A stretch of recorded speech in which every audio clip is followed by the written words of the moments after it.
And to you from wherever you are watching from. This is Maiyegun live.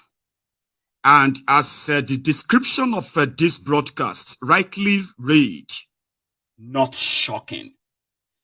The Christian Association of Nigeria, they've responded to that threat from Hell Rufaya, Kaduna Littlefinger,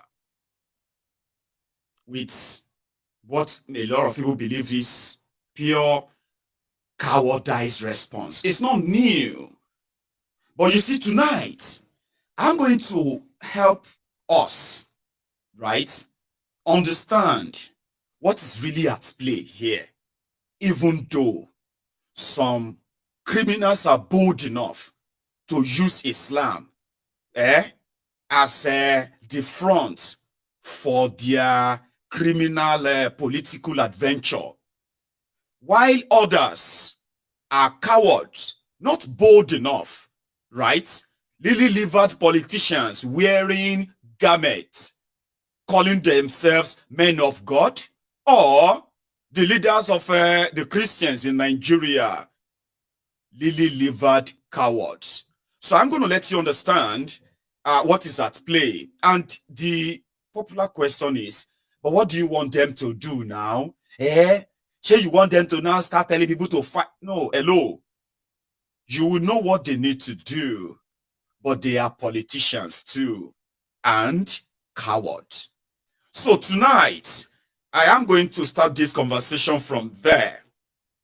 Then we are going to go all around what has happened in the last 24 hours in Nigeria, including in politics, mostly in politics and policies.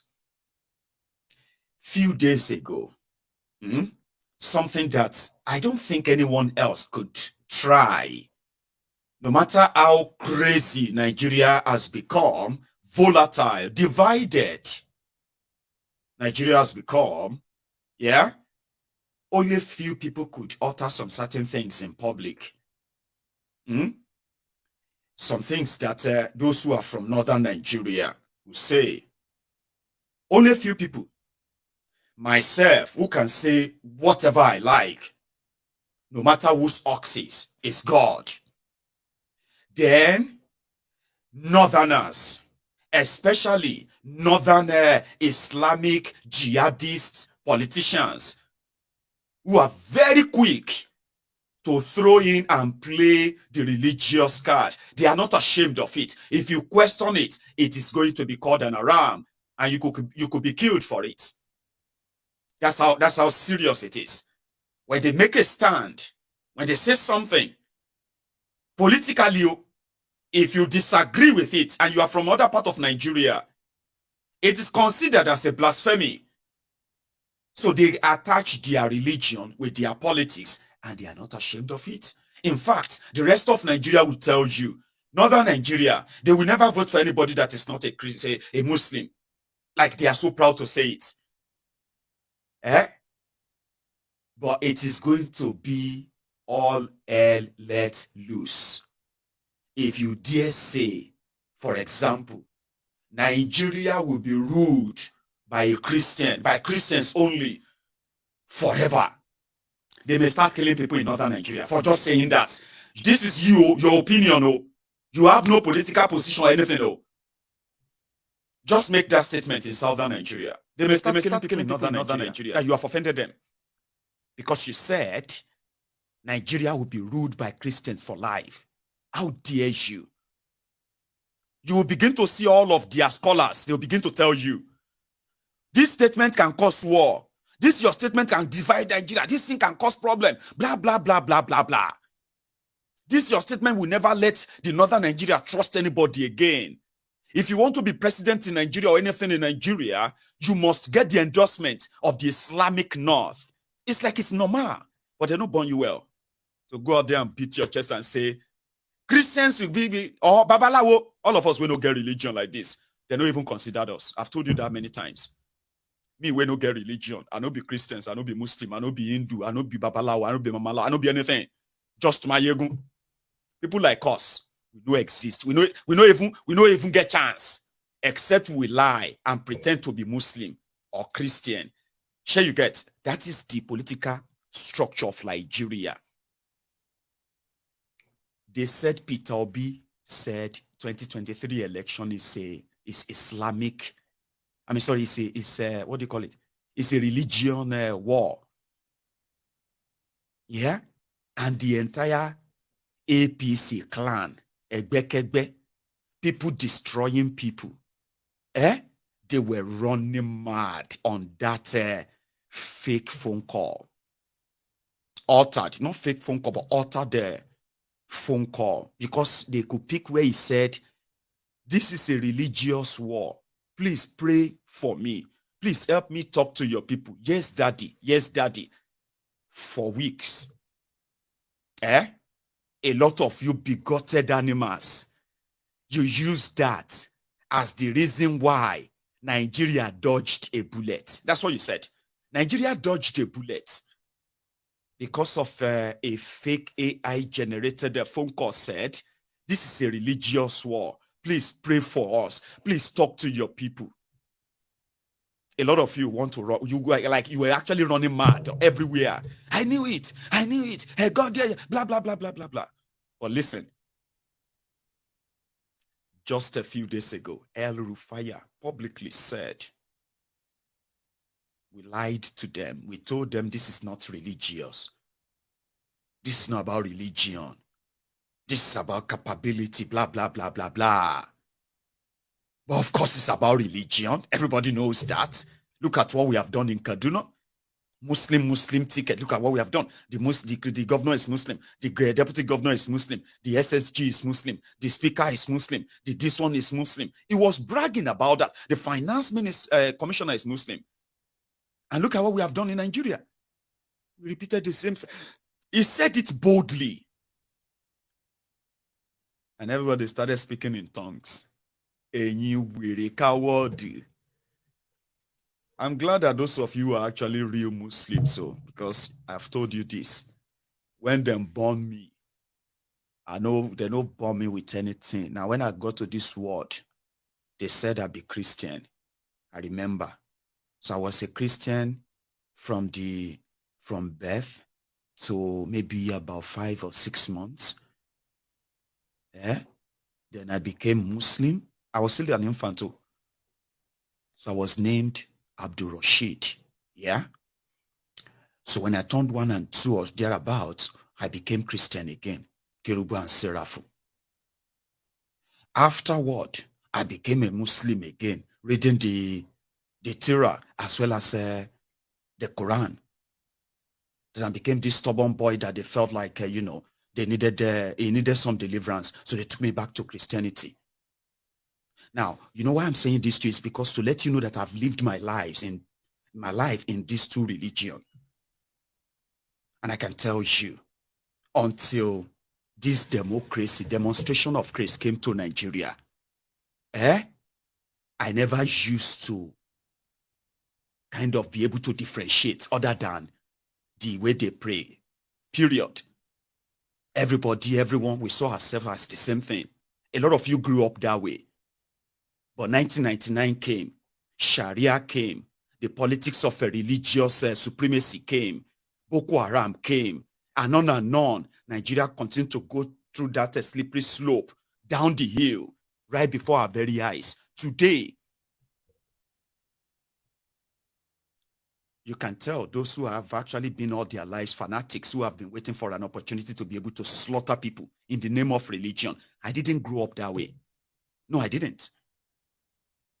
But the likes of El Rufaya, who have managed to be in politics and in power, they have used that influence and that opportunity to entrench in furtherance of religious supremacy. And here we are. He was bragging about it in public.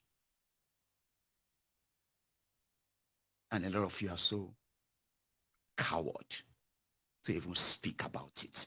The despicable things they represent. Not to talk of the danger this actually really represents.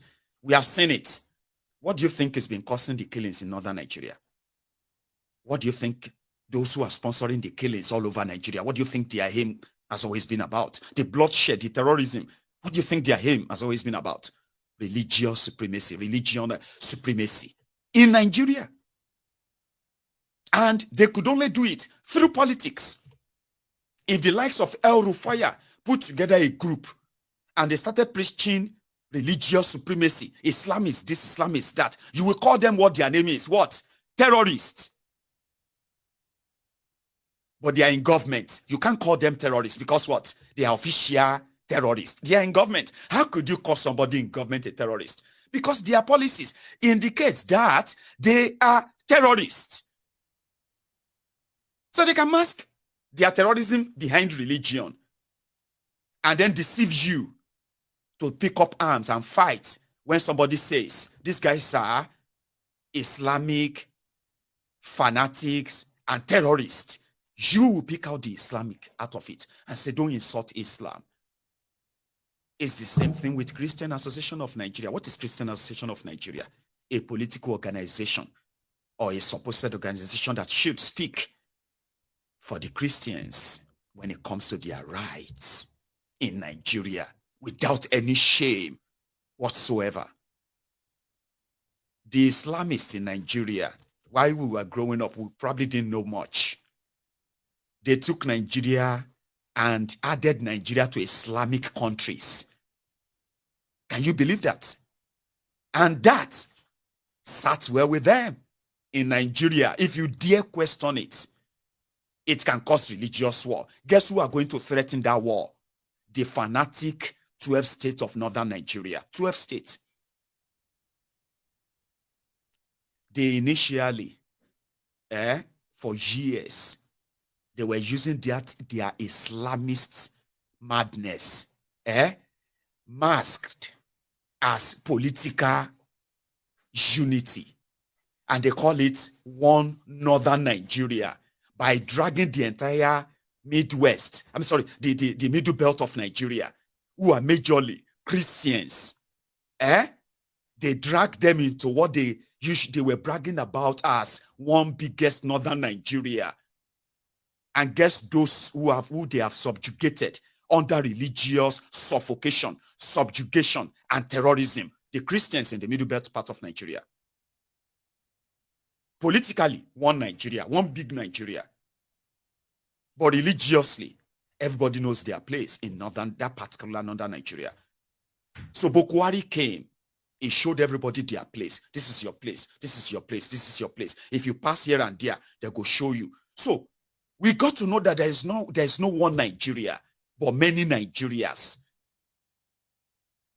So what El Rufaya called advancement of Islam is actually the gradual destruction of that same Islam in Nigeria. And it is nobody's fault, but the fault of these fanatics. Because the symbol of what they represent is complete chaos, disunity, oppression, suppression, subjugation. You get what I mean? Like supremacy, dominance. This is not going to work in a multi-ethnic, multi-tribal, multi-religious country like Nigeria. It's not going to work. They don't even have the number. You might continue to deceive yourselves because it's the same way, even for you, the Christians too. Those of you who they have used Christianity to enslave in a way that logical reasoning, sensible thinking are no longer part of yours when it comes to public administration, politics generally. They turned you to prayer warriors against those who are actually arming themselves to kill you. Those who are actually killing you. You are so scared to even talk about it. I haven't seen anywhere where you will see those who you will see Muslims. They'll say, these ones are Muslims, oh. And guess what? Those standing behind them with knives, they are bishops of the crucifixion, whatever of religion in Nigeria. And then they are beheading people. I've not seen anything like that. But guess those who are actually mostly loud-mouthed, the same murderous jihadists of northern Nigeria using Islam. They are the loudest. They are those who threaten everybody. Any small thing, they would threaten you. It has become something that people are now kind of avoiding it. Hey, Yusuf, you should watch what you say. Mind what you say. In Nigeria. And that's what gave the likes of El Rufai the audacity to say what he had to say. But what happened to your pastors? Well, listen, I'm not going to use a blanket statement here. Kudos to those who are standing up, because we know enough of you that they have already been gaslighting, calling you the people who are inciting religious problem in Nigeria for simply reciprocating the gesture from the likes of El Rufai and their likes. They call those who are non-Muslims in Nigeria infidels. Me now, where I don't get any religion, my own infidel or infidelity or whatever they call me, I am even worse than the Christians. Do you know that? All of you will not be Christians. In fact, it no matter whether you are Christians, whether you are Babalawo or Mamalawo, or you are Maiyegun, we don't get religion. Trust me. According to this terrorist with political power in Nigeria, we are what? We are infidels, filth, dirty things that we only, whatever they, I mean, for our existence, for existing sake, it's all because of their own magnanimity. It's because of their benevolence. That's why you and I are alive as Nigerians in Nigeria for not being a Muslim. So therefore, El Rufai was talking about the just, Muslims. When Muslims lead, they are very just. They treat people right. They obey the law. They don't steal. They don't blah, blah, blah, blah. These terrorists was bragging that Nigeria is never going to be ruled by non-Muslim again. We have reciprocated it in Nigeria. Muslim ticket and Muslim dominance. And guess what the Christian Association of Nigeria leaders are saying? El Rufai is not representing the Muslims, we know. But what are you going to do about it? Maiyegun, what do you want them to say? What do you want them to do? Okay, listen. Before I go into this, okay, may I quickly tell you.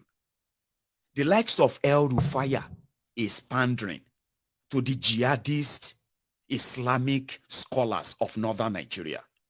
They give them money to preach it to millions of people in Sharia northern Nigeria, to intimidate and threaten the people of northern Nigeria, especially the people of the middle belt part of Nigeria. Here you get. Let me give you this. Politically now, so that you can know whether you are a Christian who is just a Christian, or you are a Christian who has been enslaved and somehow under the control of those who are political. We call them pastorpreneurs. They won't fight for you. They're not fighting for anybody. But listen to this. Say if you go to, for example, me, I am from Ogun State, okay? My parents were from Ogun State, Ijebu. Their own parents, they were also from Ijebu. But my own parents, my grandparents they migrated to Lagos as far back as 20s. By 40s, they've started having their own children, offsprings. Now, listen to this. So by 50s, my own mother was born in Lagos. Remember, we are all from Ijebu, Ogun State, right? Then, when we got to the 80s, my own mother gave birth to me in that same Lagos. But I'm also what? A Yoruba man from Ijebu. Okay? So if I relocate to, for example, let's say, that automatically kind of make me like a Lagos resident at the same time from Ijebu, Abi. But if you ask me, where are you from? I'll tell you, I'm an Ijebu man. You don't even have to know. You don't even have to ask much.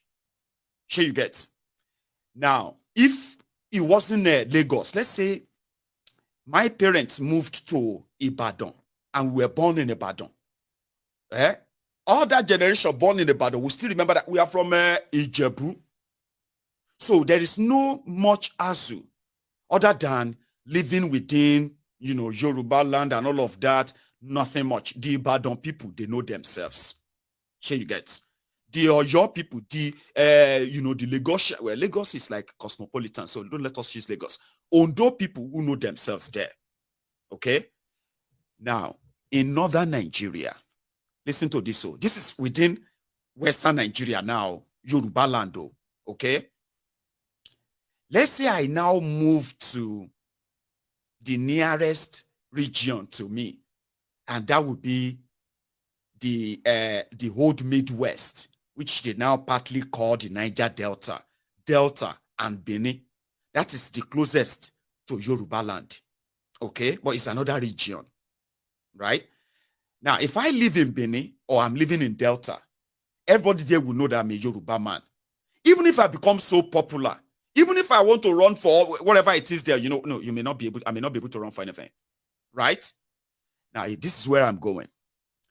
Politically, in northern Nigeria, yeah, you have, let me show you this on your screen. You have, you see those areas in yellow. Those are the lands where you have the Hausas, the indigenous Hausas. Those are their land, okay? And then you see those in green, the Mangas, the Kanuris. You see where they are located. So if you take a look at Nigeria map, you can picture where these states are, yeah?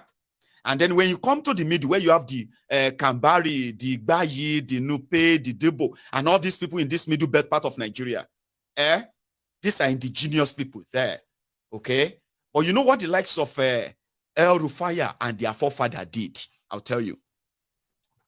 They told their people, right, to start relocating en masse to those middle belt regions. For decades now, they've been doing that, but it was for a purpose. Now, you see all the crisis you are witnessing in the middle belt of Nigeria, especially for the past 20 years, those who they told to relocate to those regions are beginning to claim that they are indigenous people of the middle belt part of Nigeria. In case if you don't know this story, yes, it's part of the problem. You see the Fulani terrorists that are also joining them today, killing them in the middle belt part of Nigeria. 120 people killed in Plateau State this past week. Yes, 120 people. You see, over the decades, the Hausas, the Fulanis, the Kanuris, all of them, they were politically kind of relocated, like they were going there to work, do this, farm, this and that. Then afterward, they started fighting the locals for the lands by claiming that this also belonged to them. And their political criminals like El Rufaya, they were making them realize that doing so is to help spread Islam. Meanwhile, it's got nothing to do with Islam other than using it as a cover, just dominance, feudalism.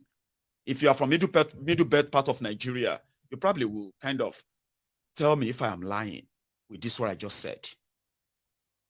Clashes every now and then in the middle belt part of Nigeria. These were decades of mass migration that were deliberately put up. So, the likes of El Rufaya and gang, they would then continue to, having access to power. What have they done? They decided to start funding Islamic fanatics as preachers, as clerics. They give them money, they build them mosques, they give them everything they could get.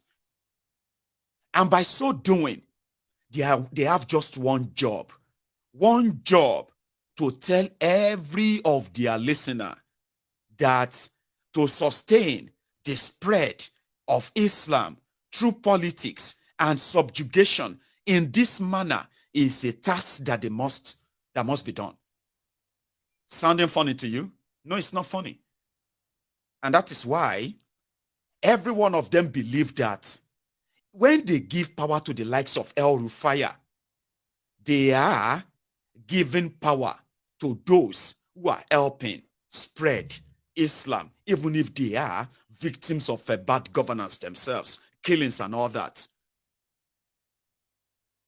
While the churches are praying and preaching peace, they are not even bold enough to talk politics in their churches. I'm talking about all your big churches. They're not bold enough because the kind of society that Nigeria has created that gave room to the likes of El Rufai to gain power and use that power through religion, manipulation, and the rest of that, has also cowed the likes of your pastors who have committed different financial crimes and so many other crimes that they would have been to jail for if Nigeria was a working country. They will be sharing the same cell with the likes of El Rufai. Seriously. It simply means, as some believe that the likes of El Rufai and Boko Haram, they were fighting for their religious survivor. Your religious leaders, your Khan, Pangoloka word, they are scared to lose the privilege they are enjoying by taming you, telling you that God has a plan for you. No matter how bad Nigeria gets, no matter how worse Nigeria become, you as a child of God, you shall prosper. This is going to be your year. This year you shall blah, blah, blah, blahs. Taming you using religion. You know that there are so many truths in what he said, but there are also so many capping too. But the last statement where he said, if the Christian leaders, if they told Christians to vote for a candidate in Nigeria, Tinubu won't win. That is 100% true. But they are cowards. Do you get that? I mean, it's not even just northern Muslims that were paid to publicly tell people. Some even went as far as threatening people that this is a jihad. But you see your coward religious or Christian leaders, like he is capping in that statement he was making. Capping. That's exactly what it is. Lloyd. Trying to pander, to be nice. You know what I mean? But at the same time, trying to make you think, oh, don't take it serious. Oh, he's just El Rufai. That's exactly what he does. He's just talking about himself. He thinks he will become president one day. So don't listen to him. That's him trying to tell you to calm down. It's not serious. But guess what? When the likes of El Rufai was the people El Rufai was addressing, it was telling them that we've delivered phase 1, and we will go further. That's to tell them that all you did when you told people that this is a jihad, it worked. So we're going to continue like that. But that is his last statement where he said, if Christian leaders said the Christians should vote for Peter Obi, 100% is true, is right about that. Not that all of you Christians will vote for Peter Obi, but did you see where that religious card that they love to play? Do you see how it it's not really about it per se, but just for pandering to their base. Christians in Kaduna, despite all the killings, burning and all of that, they still gave El Rufai over 40% of their votes to continue. But yet, the likes of El Rufai, who took the vote of infidels to win the Muslim ticket that he's bragging about, he doesn't see them as anything. He didn't see anything they did as anything, because what is the vote of infidel? That's exactly how they see all of you who are either Christians or you are Southerner or Igbo in APC, Egbekegbe. Whenever they want to take their dig against you, the Southerners, they will forget the fact that a lot of you are those who made them come to power. When they want to batch the Igbos, attack them and use them as their toothpick. All of you who are Igbos in APC, I have asked you many times, how do you actually feel every now and then when this guy comes? Because you mean nothing to them. You're just lakunjo. Yemi afo we not bara, we not guru. ya lakunjo rile. Yani lakunjo. You know lakunjo? Lakunjo are those that will say, we need crowd to fill up this place. Because we have some people coming and they just bring everybody. They say, the number is not enough. Go to that street and see if you can see another people wandering about. Bring them inside to fill up this place. That's exactly who you are in their scheme or whatever agenda, madness agenda they have that would never actually work. Now, when they talk about Islamization, one mistake and error a lot of you are making is this. You think, Islamization of these criminals is to turn you to Muslim. How naive are you? That you think their Islamization agenda is to turn you to Muslim or what? No.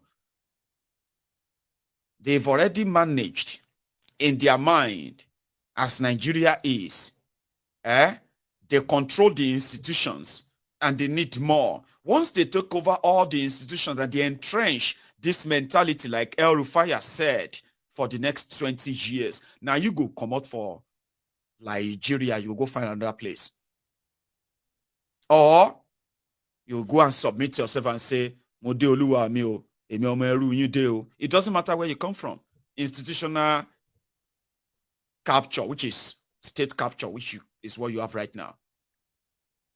When Kanu was at Chatham House in London, some people were asking him questions, if you remember, December 2022.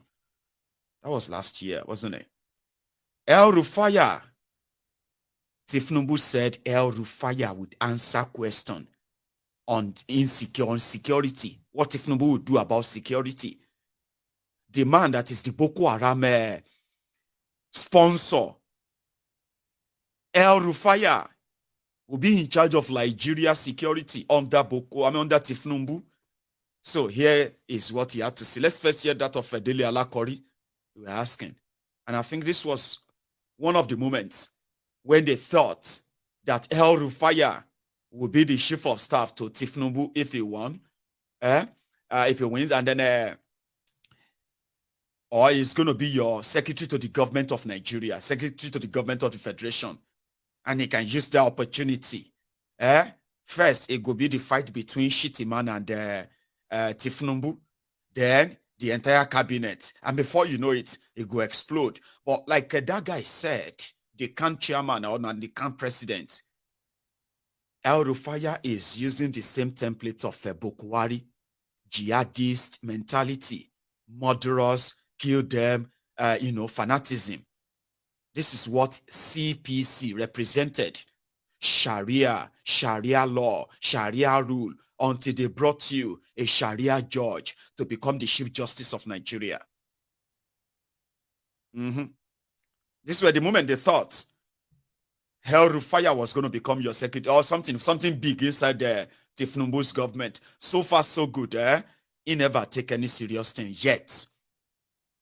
Unless they bring and come be the chairman, a DSS director or minister of Abuja or any waiting the film can do again where him feel wreck havoc with his jihadist mentality. El Rufai brought in Fulani terrorists to Nigeria. He bragged about it publicly, and then in London, he's giving an idea of how to combat insecurity in Nigeria. Let me hear the Dele Alakori first. This one think is talking to bloggers, where he's kind of giving motivational speeches. Listen. Yeah, thank you. Go ahead. Let me once demonstrate here. One of those philosophers and one of the doctrine that I believe firmly in is teamship. Unbreakable team. To demonstrate that, I will choose the first question assigned to Dele Alake. Okay. And the second question assigned to Nasiru El Rufai.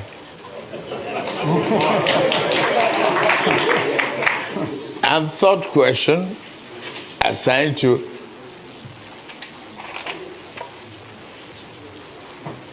Ben Ayade. All right, so can we have microphone coming in the front? And the first question is about blood oil. Oil. There, this gentleman. There. Yeah, El Rafai, I can see him. Yeah. Please go ahead. Security, not zero El Rafai. Yes, thank you very much for that. Now, the issue of oil theft in Nigeria is deep-seated, and it's been long-standing. It's been there. It's not a new development, as we all know. It's been there for decades, and then we discover the various dimensions daily. Now, the incoming administration, by the grace of God, of Bola Ahmed Tinubu, has devised some novelties in terms of strategies. First of all, to combat oil theft is tied to the security situation of Nigeria. Now, the questioner has linked it with connivance with the security agencies. Now, the Bola Ahmed Tinubu administration has a three-pronged approach to this. In terms of regenerating, revamping, and recalibrating the security equipment, technology, that's one. The human angle, in terms of the size of the security too. Today we have over 200 million people, and there's no way the current strength of our security agencies can adequately cope with the gargantuan and enormous problems of security, securing lives and property. So the personnel of all the security or coercive agencies will be increased to cope with the large population of Nigeria. That's another dimension. The third dimension is really employing state-of-the-art technology like drones. We know today that there is, in terms of kidnapping, in terms of even identify the oil theft and the oil pipelines, the illegal pipelines that have been rigged, that have been embedded in the ground for years. You cannot but employ technology like drones to pinpoint the actual spots where these things are. And this has already started. The current administration actually is making very good strides in this respect. They've been unearthing and discovering and arresting, apprehending the culprits in charge of all. So this will be intensified. It will continue and actually be taken to a higher level, such that in the first 6 months of the Bola Ahmed Tinubu administration, oil theft will not only be reduced tremendously, the goal is to stop it in its entirety. I think that's all. Excuse me. That does not mean a departure from the present administration. The classification, a theft and a receiver exists.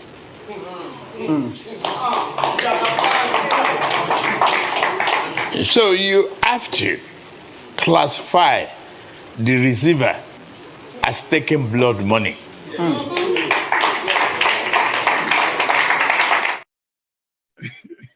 Kanu, I remember those days. Listen, in addition, as a receiver, it's a giver, and all of that. I say, very, very intelligent. Yes. Man. Anyway, so they were praising Bokwari then. They go soon swear for him. They don't prepare how to put Bokwari and his people on the burner to cook them very soon. You've heard that of here in Nigeria, Abi. It sounds like they bring the problem of this is gangantua. Here where Dele Alakori was talking about recalibrating, redesigning, reconfiguring. I say, you see, buzzword. So wait for that of El Rufai talking about security. Okay, you, El Rufai, the little Hitler of Kaduna. Oh yeah. Mr. Alex Vines, ladies and gentlemen, security has been a big issue in Nigeria in the last few years, and that has affected not only rural economies, but agricultural production, commerce, and everything else. The Bola Tinubu administration will address these challenges or whatever remains of it after the efforts of this administration in at least 3 ways. First, policing. Nigeria has about 300,000 policemen for a population of over 200 million. We need at least twice that number. That will be achieved by amending the constitution so that policing can be at federal, state, and even at community levels.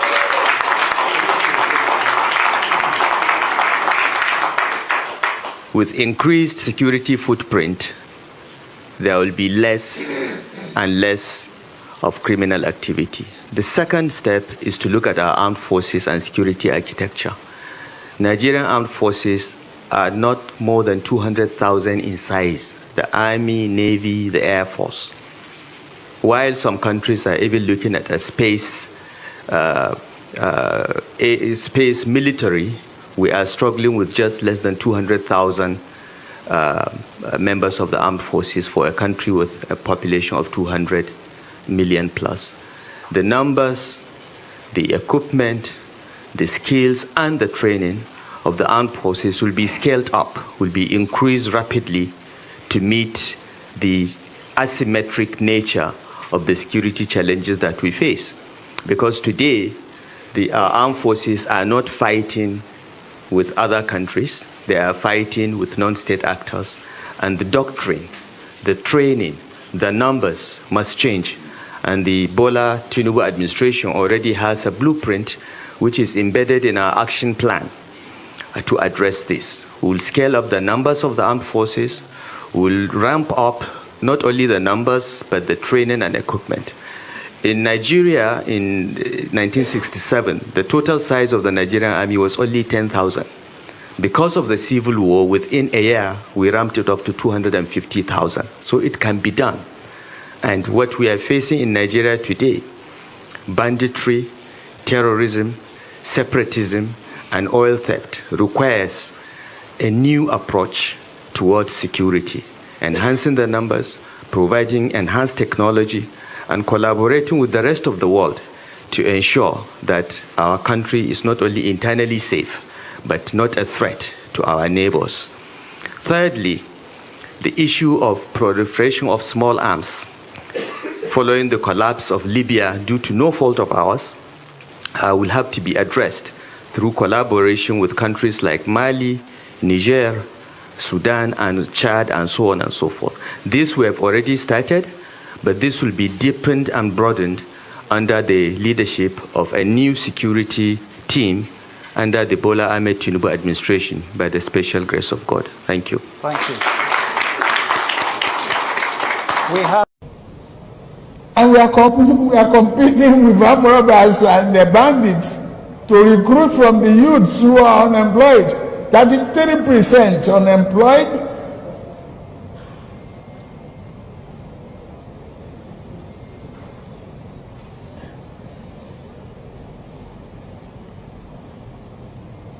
Recruit 50 million youths into the army and the other thing. Take away from their recruitment source. What they will eat? Cassava, agbado, corn in the morning, yam in the afternoon. It's growing here. You create demand and consumption.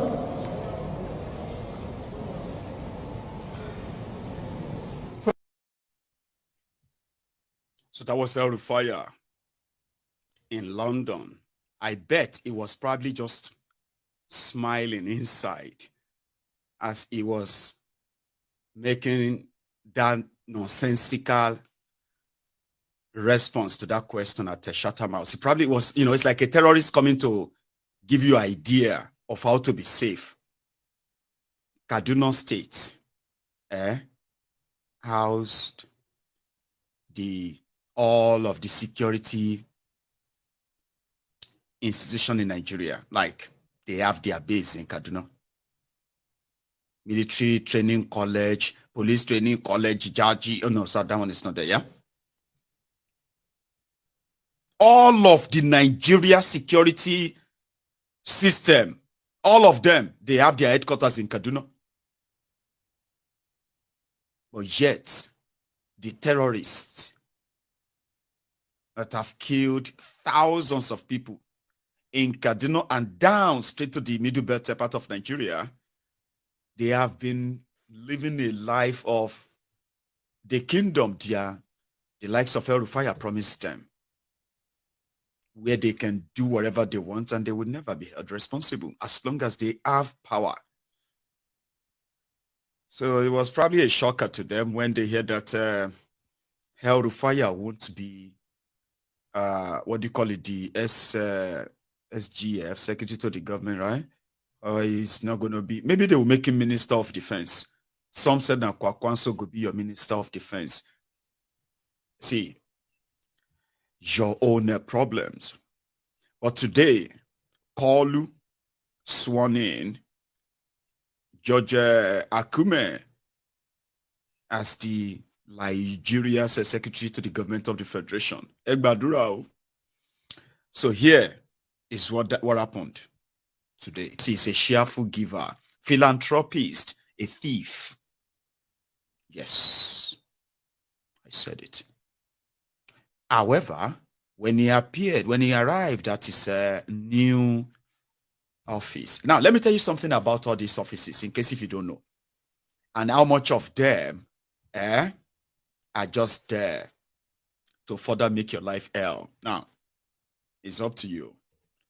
Nigeria currently have 13 aircrafts. Okay? 8 of them, they are proper presidential jets. The other 4, they are just shoppers.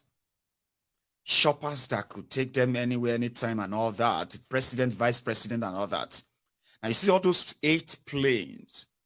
The first one, they reserved 2 for the president and his family. They reserved 1 for the vice president. They reserved 1 for the SGF, Secretary to the Government. They reserved 1 for the Senate President. They reserved 1, Senate President and his family and his friends. They reserved 1 for the Speaker and his own family and his friends. Okay? Just like cars, they assigned them. Then they reserved 1 for the service chiefs and all of them who might want to kind of flange and fly the presidential jet. And every year, it cost Nigeria over 7 trillion naira to service those 12, aircrafts. A broke country. So tell me. So even if you are not president, or even if you become Senate president, there'll be an appointment that make you chief of staff or make you GF. Aba, you go do Thanksgiving. Trust me. And where he arrived at his office, and this is how he was welcomed for the optics.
You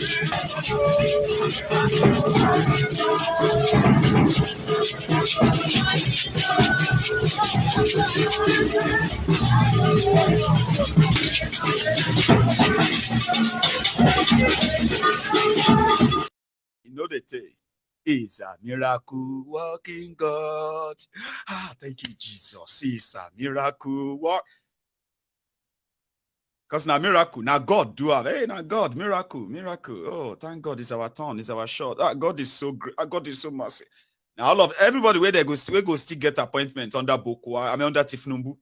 They are also going to go to their church and their mosque to go and say it's a miracle working God. They will dance, they will do all of that. You think now for good thing, 4 years after that, they will leave you poorer. They will be richer.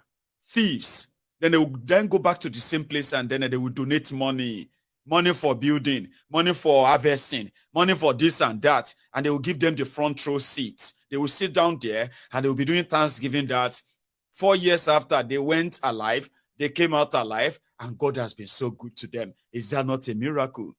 Again, is a miracle. Nonsense people. Mad people everywhere.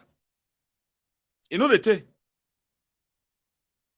Because that's how one sheikh the way that gave you Nigeria here for drawing. They say, where is Nigeria? What is Nigeria here? You show them the drawing and say, this is it. The way you will know that your criminal leaders have no kind of any, they don't even know if there is God, but you are too dumb to be standing up, to always be standing up for them, saying God is God. That you are so, people are so dumb that it is kind of worrying. I don't know how you see it. Be worried that how can people be so dumb to be using God in defending these rogues? These rogues, they don't know God. When it comes to them doing all the evil things they have been doing, they don't care about God. Abi, tell me, where in Quran or in the Bible, they said it is good to steal, to scheme, to lie. In fact, to begin to believe your lie. Where is it in the Bible and the Quran? Nowhere. Even a Jogbe. No, not a Jogbe. What is that SFA? That SFA that allow you to steal. They go tell you, say, about you be, don't waste your time. Your career is to be armed robber. Yeah, there are SFA like that. I'm going to go and remember them now. I'm going to try and remember that SFA. No, not that one.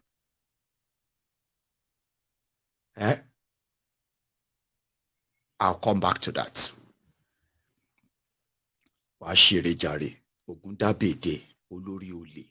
You know that? I don't know if you have that in the Bible or in the Quran.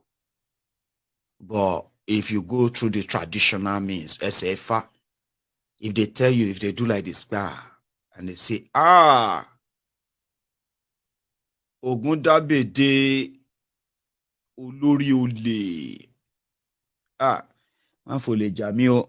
Man ko le jami o. Ogundabede ibami re o. Now the babalawo go dey praise you and say, Anini, Shinorambo, Tinumbu, hey, Bokwari.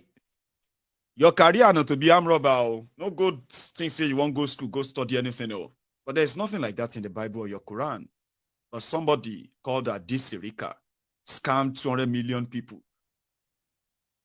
And it didn't actually feel like it's going to hellfire. Jan no more. Here you get. All this why that we are saying that where is Nigeria here? Where is Nigeria here? Actually, the man appointed the GM, General Manager for Nigeria here. Collecting salary. He no get office, he no get anything, he's the GM. You won't believe it. Okay, you believe it because it's true. They are paying the guy. They say he's the general manager of where are your staffs? Where is your office? What is your contact? How did you come by Nigeria here? They say, okay, fine. You don't catch me. There's nothing like Nigeria here. Now fraud. Now just small scheme where we put together and then we cash out. Sure you get. The normal but now 5 stages. If you want to start the airline, now 5 stages. Now from first stage, they don't cancel us. Okay? You said what? I said you don't catch us. Make will tell you the truth. I'll show you the video. You know what they did? There is no Nigeria here.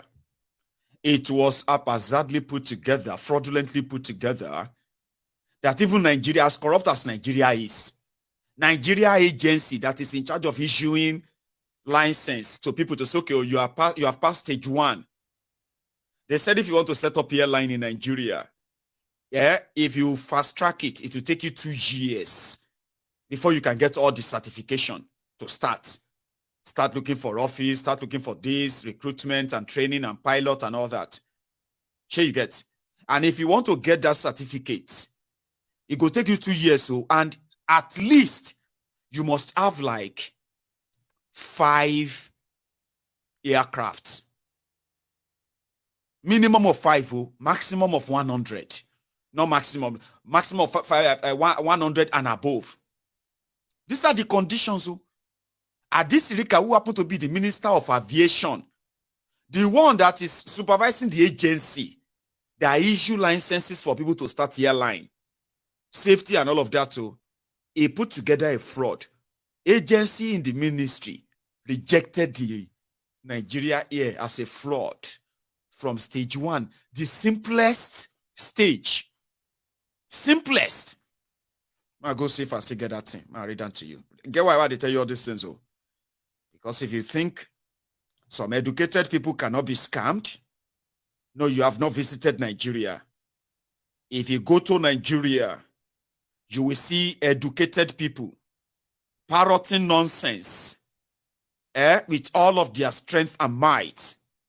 And the moment the truth comes out, their sheares will disappear, or they will begin to gaslight you by saying, it's your fault now. Shebi you people no one make them do them before. Shebi you people have always been saying blah, blah, blah, blah, as if to say now you collected 139 billion and promised them aircraft. They said this is the letter. I'm sorry that I didn't put that on the screen for you. Okay? I don't know if my camera can scan it and show you, but it doesn't matter. I'll read it to you. The Nigerian Civil Aviation Authority, they wrote them this letter, okay? And guess when this letter was returned to them? Just this month in June. Remember when they have started talking about Nigeria Air? Since 2017. By 2018, they started the launch and the journey of the looting begun. Now, they said, the authority is in receipt of your letter dated 25th of May, 2023, on the above subject, which is response, that's reply to request to proceed to phase 2 of AOC certification. Mail 3 days before the end of Buhari's government. Adis Sirika is Minister of Aviation, who has been telling the mumus who are saying Nigeria here will fly. Fly away, Peter, fly away, Paul. Come back, Peter, come back, Paul. Now, the poem that they take Nigeria here do now. 5 years deceit, 3 days to the end of their murderous regime. This guy wrote a letter to say, can we go to phase 2? And they responded. The authority is in receipt, blah, blah, blah. Quite contrary to our earlier letter of 16th May, 2023, which enumerated the documents to be submitted with the formal application form OPS 002. Your letter of request to proceed to phase 2 has no inclusion of a formal application form and the necessary document referenced in the formal application form. Hence, the certification process cannot progress to phase 2 without this required document. Please be reminded that your post orders letters of commitment to Nigeria Air has a tenure of 3 months and as such expires now. Please be reminded, okay, accept the assurance of our highest regards. CPM Captain Oholawan, CPM Nigeria Air Limited for Director General, Civil Aviation, blah, blah, blah, blah, blah. But look at all these stages. So the process of obtaining the all-important AOC certificates to start a airline. Oh. Imagine somebody like me having to say, somebody who was in charge of aviation ministry in Nigeria didn't know the process or procedures of setting up a airline. But he went to town with it anyway. And the media, some media were actually like backing them up with the lies. And the influencers on social media, the Olori Brukus that usually disappear, those ones who actually feed you with debt and nonsense. And then they gaslight you if you begin to ask questions. They will say, oh, you are enemy, you are this, shut up your mouth. You don't want Nigeria to progress because you're asking questions. The moment the truth comes out and the shit hit the fan, they disappear. You don't just start your line. But these wearies were not planning to set up your line. They were planning. They planned from the word go to scheme and steal. And that's exactly what they did. And they should have started arresting them by now, picking them up. 139 billion naira gone, just like that. Now, listen to the stages. So, if you want to start your line in Nigeria, the first stage, stage 1, which Adisirika couldn't even pass.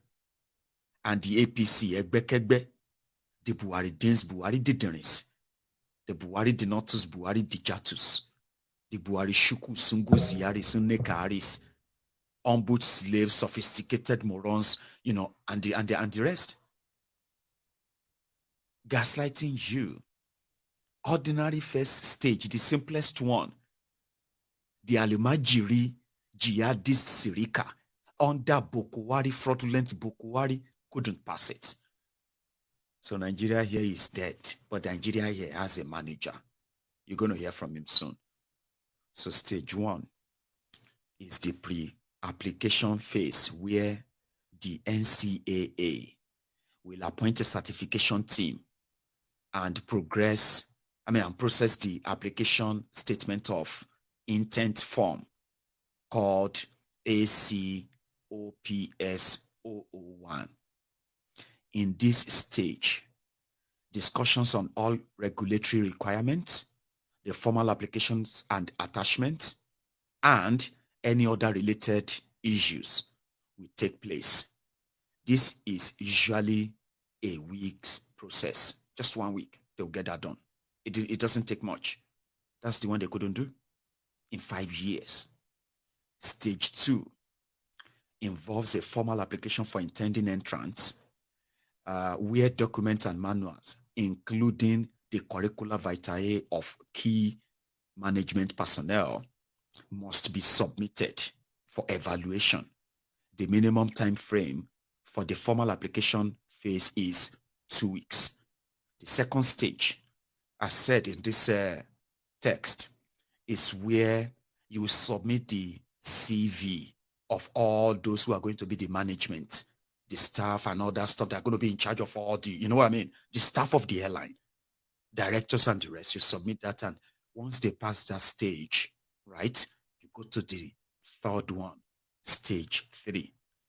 Involves document evaluation where the NCAA will review the applicant's manuals and other related documents and attachments to ensure conformity with the applicable regulations and safe operating practices. The minimum time frame for the document evaluation phase is 3 months. That's the stage 3, 3 months. Then the next one, which is stage 4, that one is demonstration and inspection. This is a key stage of the process carried out only after a satisfactory documentation evaluation phase. in this stage, a thorough audit by the certification team at the applicant's premises will be conducted to ensure that the proposed procedures are effective and that the applicant's facilities and equipment meet the NCAA regulatory requirements.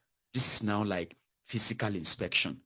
The office, the equipment includes the planes, the aircraft you want to use for your business, where you are keeping them, what's the maintenance process, the documentations, and everything they need to see physically. Okay, that's the stage 4. So they said also in this stage, other demonstrations like emergency evacuation and ditching will be carried out. And after successes in these exercises, a demonstration flight will be carried out. The minimum time frame for the demonstration and inspection phase is 2 months. Do you get that? After confirming that you have all it takes to be an airline, yeah, then they will carry out equipment inspection like flights. Okay, show us if there is any emergency. How do you evacuate people? Which means you must have done years of training of your personnel to even get to this stage, stage 4. Now, the 5th stage, which is the final stage of establishing a airline, is certification. And this means once the airline has met the regulatory requirements of the Civil Aviation, which is Air Navigation Regulation, the NCAA will issue the AOC with the appropriate specifications and ratings. Now, the minimum time frame for the certification phase is 1 week. And after the issuance of the AOC, the applicant can engage in commercial aviation activities in Nigeria. Those are the 5 stages. And you would expect somebody who is the aviation minister to know all of this. And you would have thought that they've completed all of this for them to even come out and say they want to start airline. In 2014, 2015, APC, on this street, on social media, they told people, they said that the presidency of Nigeria has over 12 aircraft, and there are not even like emergency choppers for the emergency workers in Nigeria, like the health workers, like the police. So they said, to cut waste, the moment Buhari gets to power, 1, they were going to sell off all the presidential jets. It's a waste, and save money, right? That's what they said. Ladies and gentlemen, before these criminals came in, on record though, Nigeria was spending under the corrupt government of Egbere Jolantan, as they made you believe. Nigeria was spending about 800, 700 billion maintaining the national, maintaining the presidential fleets. Immediately, these criminals came in, like everything else, subsidy and all that. The maintenance for the Nigerian presidential fleet first jumped to 1.2 trillion in 2016. By 2017, they were already budgeting 3.5 trillion to maintain the presidential fleet. It actually was a scandal then that they started reminding them that, but you told us you were going to sell all this off to cut costs and save money. What is going on? Why are you spending more? It was Femi Adesina who came out to defend it. That at least it's not Buhari who bought all the jets. He met them. It's not Buhari that is spending the money. There's already, there's already people who are managing and maintaining the presidential fleet and presidential, presidential jets. So nobody can just tell Buhari. In fact, at the time, when the pressure was so much, they were spending 7 trillion naira to maintain the presidential fleet in Nigeria. 7 trillion. Now, at that point, Garbage Shehu said the Buhari has already given them the order to sell the presidential jet, to make you feel like they were going to sell them. Remember that time? Of course, that happened. Honestly, they started putting the pictures of a presidential jet they want to sell online, but they said nobody was buying. So therefore, Buhari's daughter was actually flying one herself. They assigned it to her. She could fly anywhere and just go and take pictures. She graduated as a photographer in London, right? And to practice what she learned, they gave her one private jet, one presidential jet in Nigeria. She could go everywhere. Yes, that happened. There are photos of it on social media. No joke. So the point here is this. It's always been, right, the same. And if they couldn't convert their own private jets and the rest of that to Nigeria Air, if corruption couldn't take back those who used your stolen money to buy private jet for themselves, they are parked all over your tarmacs, all over your airports in Nigeria. A serious government knows the source of all this funding. The money launderers who decided to divert their loot into buying private jets and then opening up PJ businesses in Nigeria. You could convert them and turn them to Nigeria, but fine. Start with the presidential jet. Don't go to Ethiopia and start making a deal. I mean, even if you're going to make it, they even told me, they said, they made a deal with Ethiopia. And people like me, enemies of Nigeria, 5 years ago. How do you feel now? Who do you think is the enemy of Nigeria now? When 5 years ago, the day they first showed that logo, I may not be an investigative journalist, but go back and search my videos, all right, as far back as 2018, and check what Maiyegun said about Nigeria here. It was like, Maiyegun, at least give them time. At least, you called me enemy of Nigeria for telling you from the word go. This doesn't make any sense. Fraud, scam. A lot of you were saying, Oju Elomashe, God will shame you, this Maiyegun. Nigeria will be great. Nigeria here will fly. Fly away, Peter. Fly away, Paul. Come back, Peter. Come back, Paul. How far with that? So far. Èpè lọ̀rọ̀ yín gbà. Ẹni èpè nìyín. Do you see why I can never be politically correct on Maiyegun's diary political, even if you are hurting, even if you are running mad because of what I say or when I say them? Do you know why? Because èpè lọ̀rọ̀ yín gbà. Èpè. Now those they call Adorumoto, you know who they call the Adorumoto? Now people will say they tell them the truth, they tell them, they are so stubborn, headstrong. Now when they are at the point of death, they will now say, I wish I listened. I wish I listened. I wish I have an opportunity to go and do it again, and I will make sure I don't make that mistake again. No, you won't have another chance. You will be dead by then. So that is why somebody like me don't give a damn how you feel when I'm talking about something that I know that a lot of you will rather self-destruct because of whatever it is you have chosen, this, selective amnesia and all of that. I have no apology. The way I talk or the way I speak about these criminals, including you, they always love to give excuses for them because you always come back. You will come back and say, Maiyegun said it. No, it's not biggie. It's not hard to see or hard to tell. You've seen Akume Abi. The scandal will start soon. He's a thief and he will prove me right in no long time. So that your feeling, that your rage about what I said or how I said it, they will disappear when these guys actually prove me right. And then you'll be like, oh. So that's why I don't have any regret or any apology, whatever I call them, or what I call you. They are defenders. No, I don't have apology. I must have my reasons. And this is one of them. Criminals pretending to kind of work for you. If they are caught and the thing no one look like they could see anything anymore, about just faint, Joe. Why are you pretending that you can defend something? Just faint like this guy. You are still preparing to pay money. Now, we are aware that we don't have a 2020 budget. From 31st May till date, excuse me, MD is not feeling fine. Yes.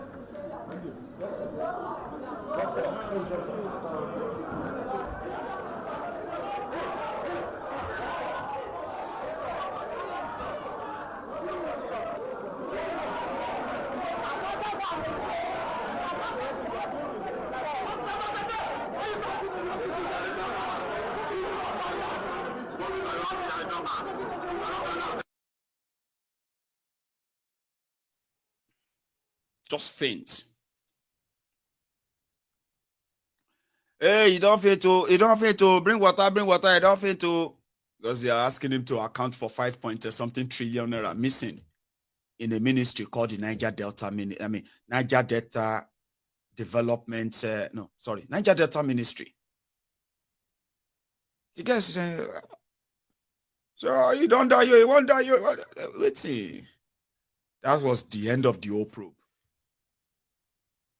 And that was the beginning of off your mic, Honorable Minister, off your mic. Nigeria here. May Nigeria here succeed. Unso. Same way you are praying that Ashiwaju may subsidy removal succeed. Iwo. Unso. Succeed ko. Jamiu success in it. Right? So they saw them earlier today inside the Old Rock. They are the state governors. They want to go and discuss. Maybe they should increase your minimum wage. Few seconds.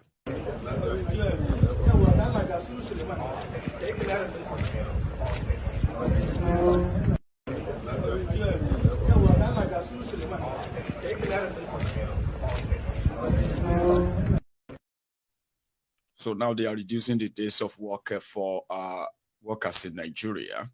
Businesses are going through hell right now, being able to sustain paying their staff under this new reality. So a lot of you are going to be sacked this coming week. Or maybe you already know. You're already making adjustment and all that, but you know the reality. Others are trying to see if they could make you stay at home and work from home instead of you coming to the office, spending 2/3 of your salary, because they have no plan. I'm talking about the private businesses now. They don't have any plan of increasing your salary. And they are going to increase your salary. I don't think they're going to come up with a minimum wage of 200,000 naira. They won't. So everybody is trying to adjust and all that. And the politicians are meeting pretending that they actually have something. So somebody asked that, what would Peter Obi have done? And I think that's why they asked him the same question yesterday.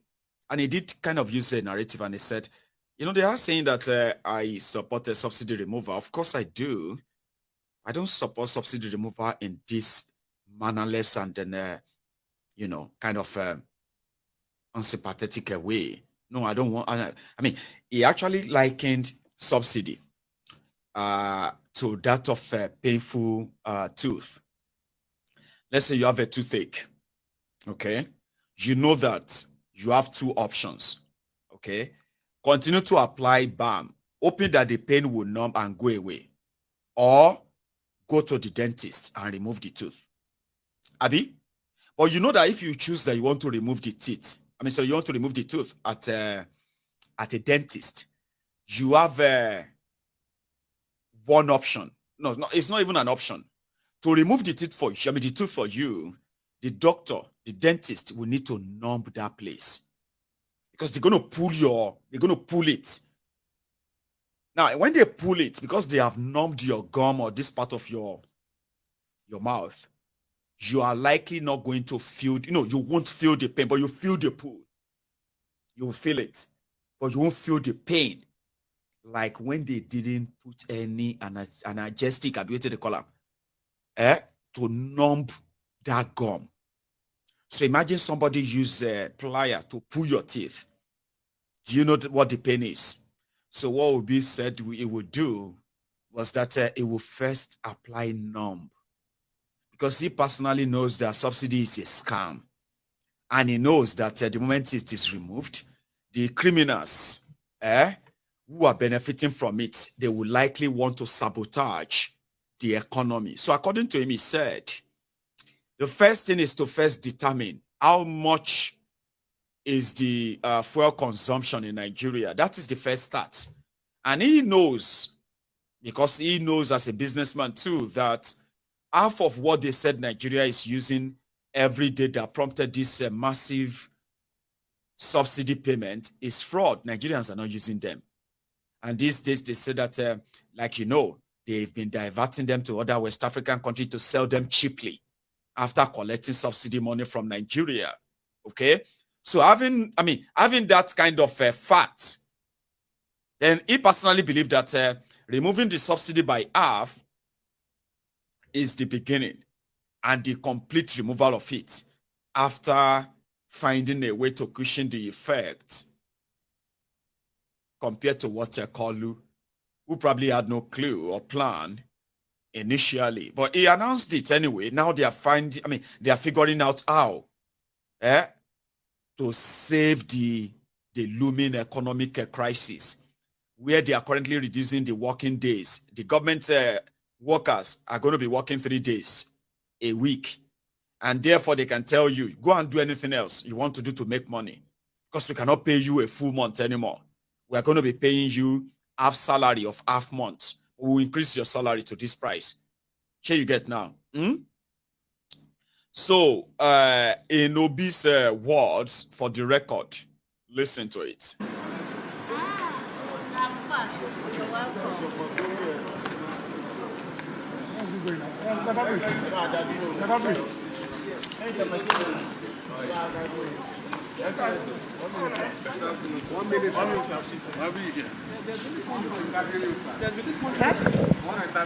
Yeah, there's been this controversy about. No.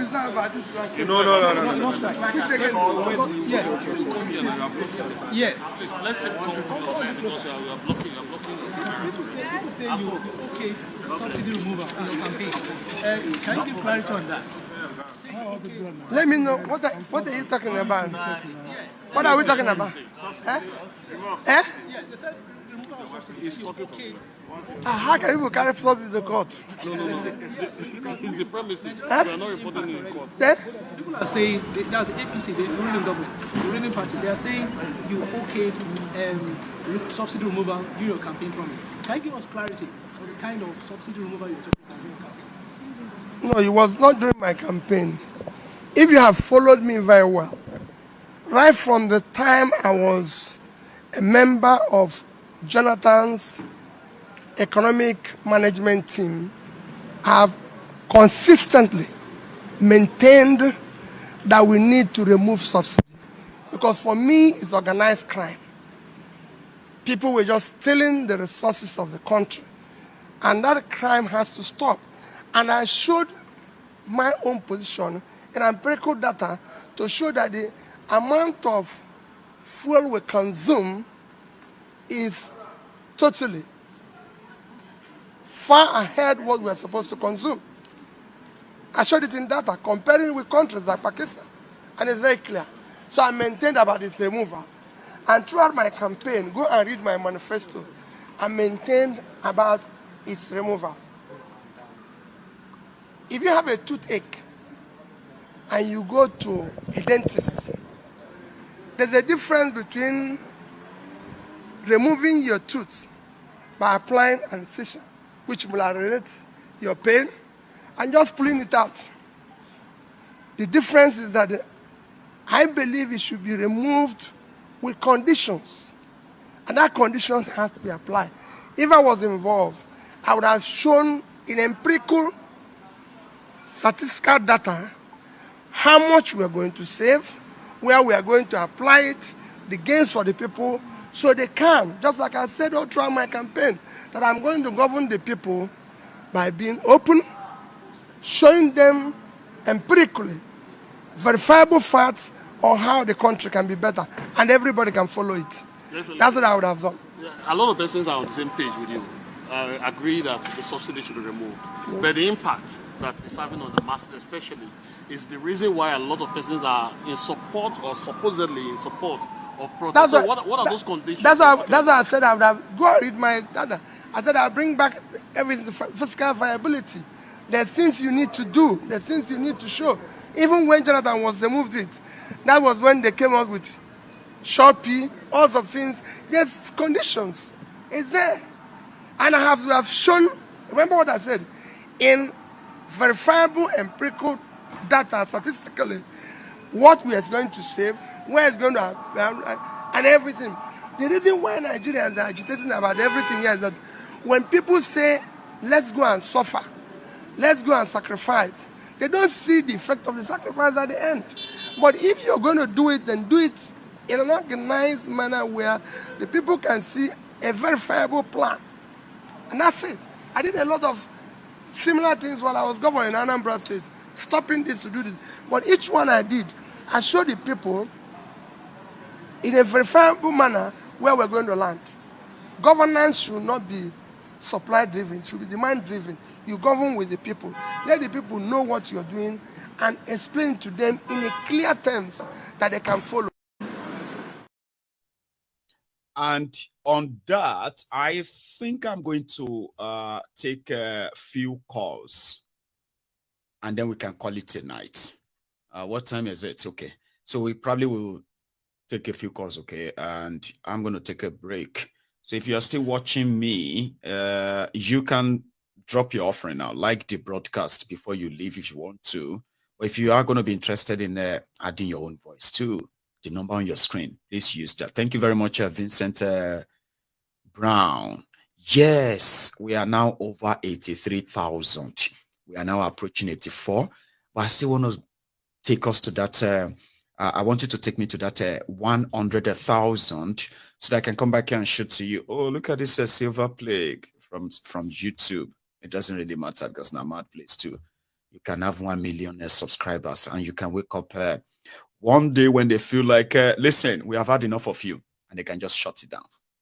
That I will never forget all the time. But while it lasts, let's keep it going.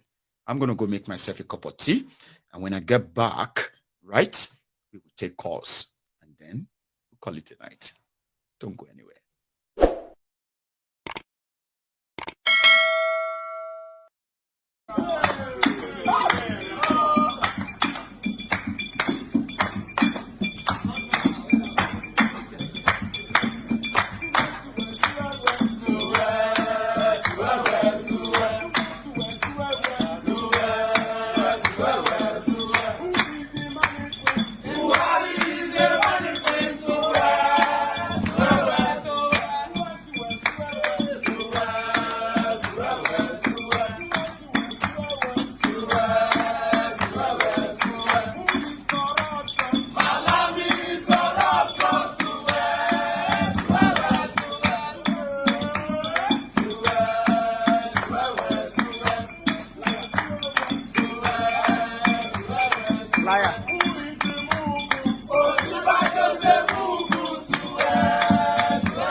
have a first caller on the line.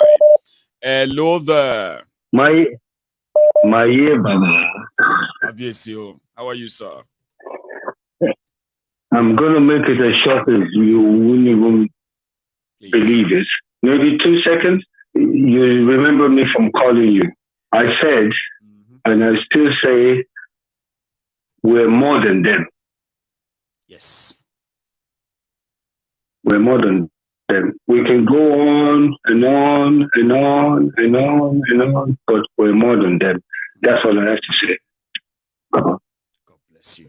And then, which is just to remind them that they may think they have the kind of control today. They may feel so, but nobody has the monopoly of all of this. And like he said, when the time is, when everybody is choking off, we'll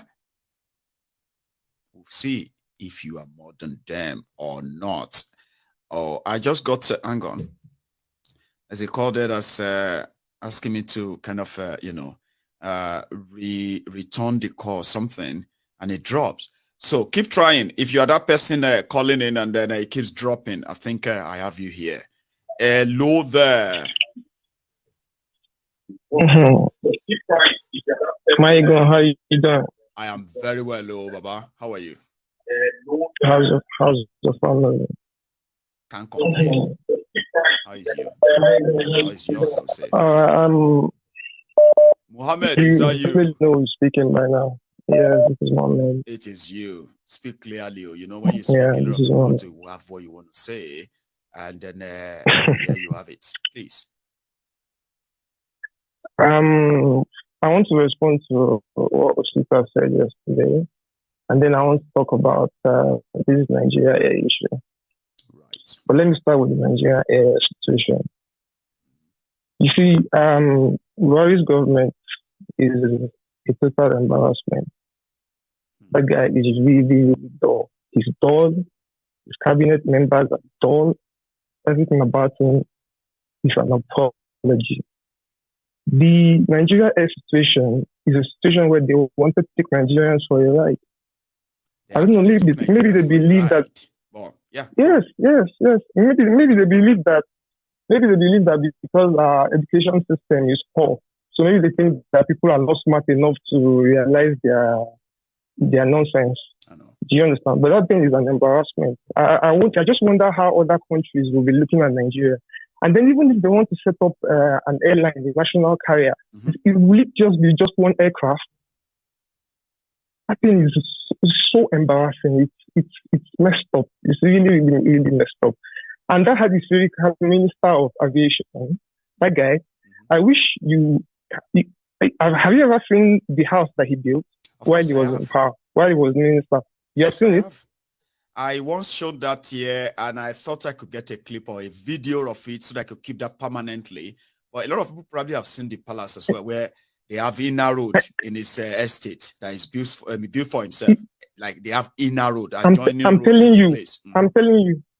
the funds he used to build that mansion will definitely set up a better national carrier than this nonsense that he did. They are supposed to catch him, jail him for a long time. We hope. That's just the truth. I mean, if they have anybody to use as a scapegoat right now, even if Tifnubu doesn't have anybody to punish or use at all, this Nikahon shouldn't disappear. But it's Nigeria, Baba. Go on. Yes. Anyway, and then yesterday, Osito said,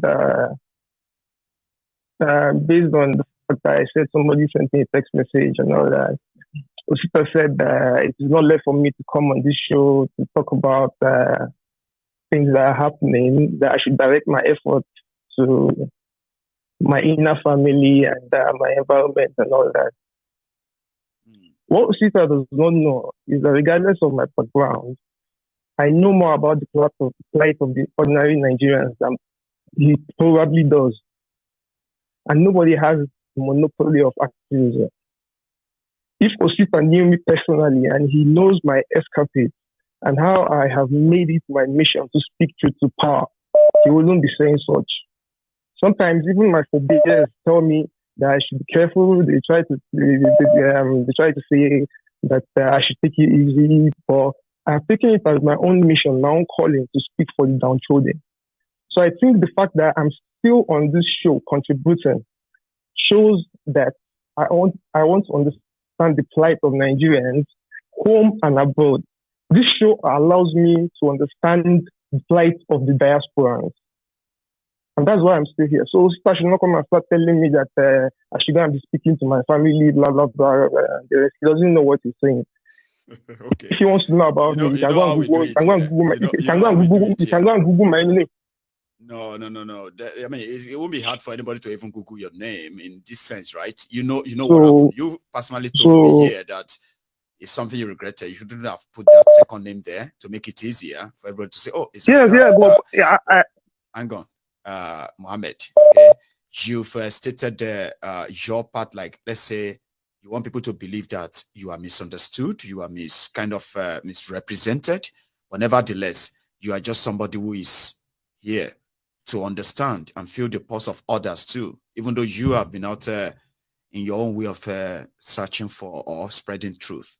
Now, as you have said yours, what makes this platform kind of, interesting is this. I do my best to try to let people be reasonable, right?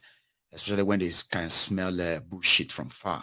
So don't blame them that they kind of don't want to give you that space, but they would give you that space. The moment you yourself begin to understand the mindset of people on this platform, okay?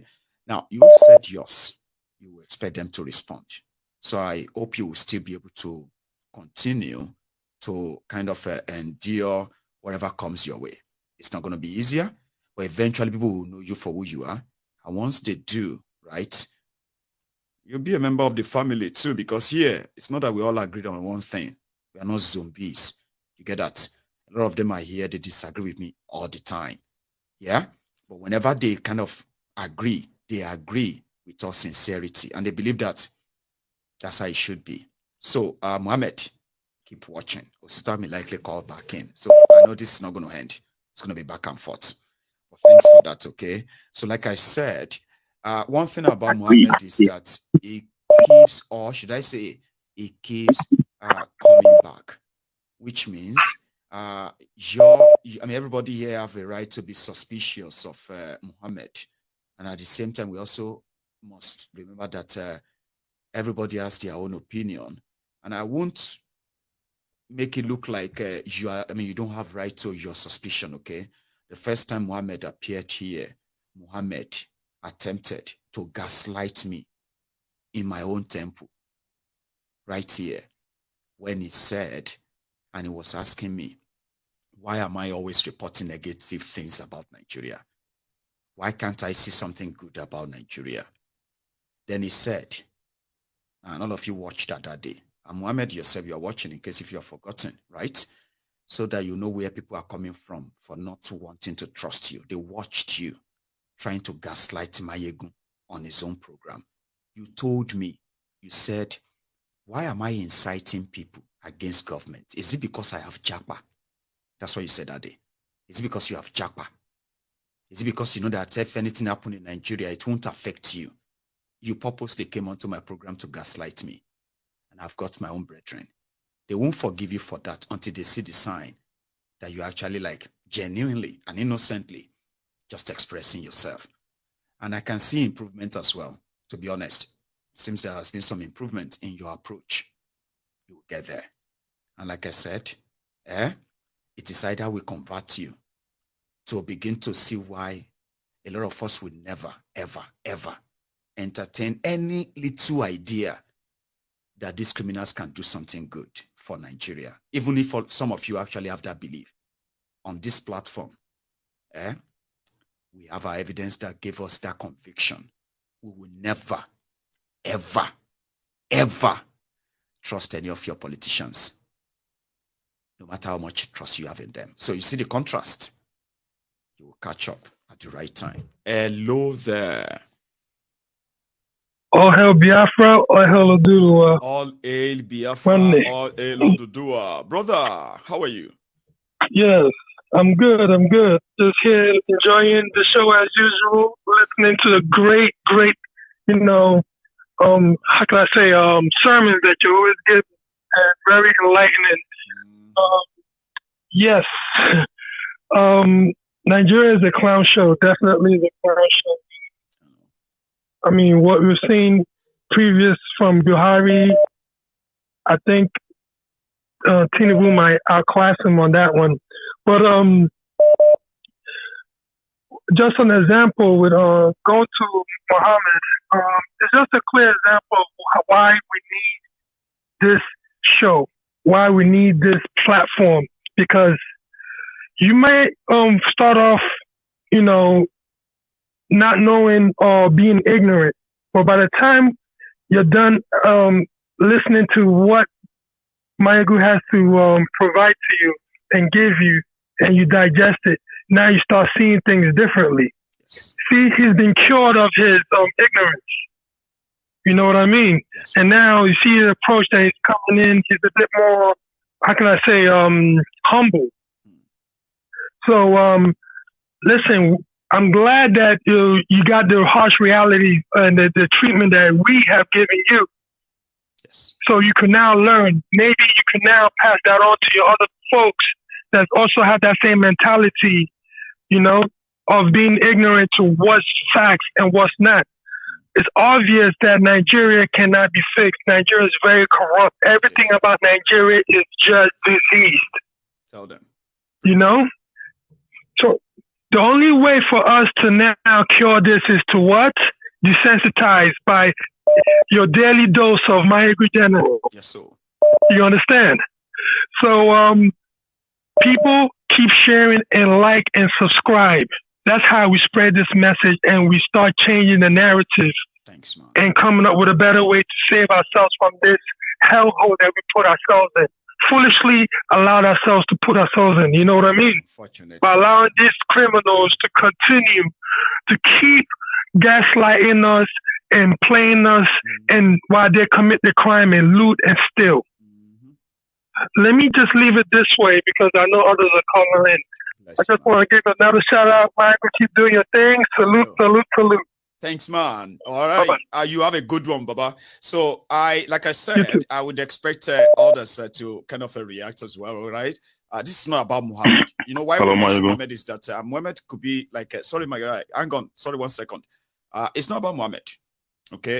It seems that Muhammad has sort of settled into this platform. He knows why he's here and he seems to be getting exactly what he wanted to see. So what we have to work on is that there are many like Muhammad. Do you understand?